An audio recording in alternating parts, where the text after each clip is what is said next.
Conduction is how heat or energy can transfer in solids.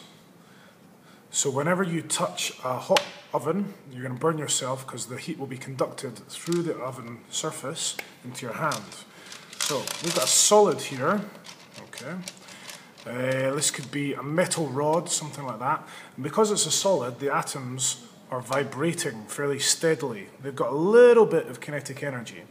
Now, if I was to heat up one side of this in a Bunsen or any heat source, these atoms are going to gain energy. They're going to gain kinetic energy. So not only are they vibrating, these ones will vibrate even more.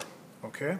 So as that happens, these particles or atoms will pass on that kinetic energy all the way down the line. So if you can imagine these vibrating even faster, they're going to bump into these other atoms like little bumper cars, and the energy is going to move this way, conducting heat along this bar. So they're passing on kinetic energy like little bumper cars, therefore they're increasing the temperature measured in degrees centigrade or degrees Celsius, it's the same thing. Temperature is basically a measure of the average kinetic energy of the particles. So the higher the average kinetic energy of all the particles, the higher the temperature. Now, metals are slightly different. So if we can get rid of this a minute. Let's spread these out a little bit. So we've still got these atoms. Now it's important to realize the atoms or the particles don't actually change size, they just move more. So these, if you can imagine, are vibrating normally. Now round about each of these we have, let's change colour. These are metals. Metals have things called free electrons. Okay, so they've got electrons in their outer shell of their structure. Free electrons, a sea of electrons that can move around fairly easily. They're quite happy to give away their electrons.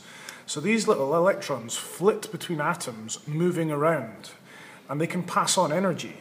So if I was to get a heat source again and heat up my atoms, these electrons are going to zip between the atoms, passing on energy. This is the reason that metals are such good conductors of heat and electricity, is because of these free electrons. Non-metals, on the other hand, don't have free electrons in their outer shell and aren't that keen. They hold on to their electrons, whereas metals are quite happy to pass them on to the next atom. So non-metals are not as good conductors because they do not have free electrons. Metals do, so therefore they're very good conductors.